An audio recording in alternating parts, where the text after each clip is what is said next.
So this is Sir Jackie and Ma'am Ophelia Season. So they are organizing all the books that we have just donated to the school. So look at all of these bookcases that used to be empty at ngayon magkakaroon na ng mga libro. Ayan, but it seems like they still need more books. Oh, di ba? So don't you worry, I got you covered. Di ba?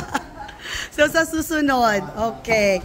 So if you could give me a report in the future na talagang nagbabasa yung mga bata, then I will surely give you more books.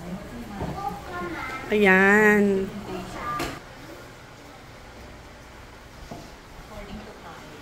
Ayan. Napakasipag ng kanilang librarian na si Ma'am Season. O, di ba? That's what I've been hearing actually. I've been going to different schools and yun yung palagi nilang sinasabi na napakasipag ng librarian nila. Sabi nila, di ba?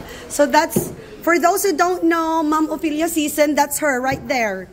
Ayan, yung napakasipag na librarian nila. That's why they have this very excellent library na super kintab. Ayan.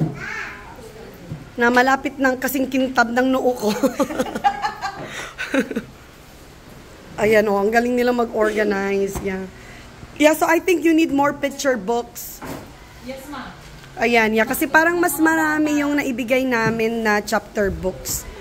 Ayan. Kasi yun kasi yung mga nauna na naipamigay kasi namin, yung mga picture books.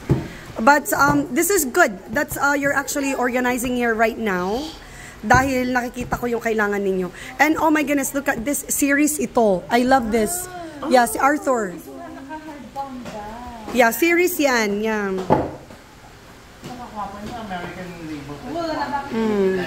Ayan, and we just had our merienda. Pinakain po nila kami ng napakasarap na pansit at kutsinta. Ayan.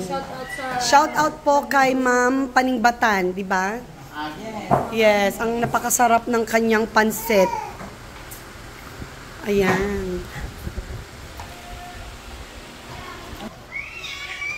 Tatingin pa kayo dito. Ayan, Ma'am Season. Ay. Yan, para kita dito. Naka-video yun, pero yan, grabe. Yan, finally, mga books tong bookshelves nila. Ayan. Because the library is not a library without books.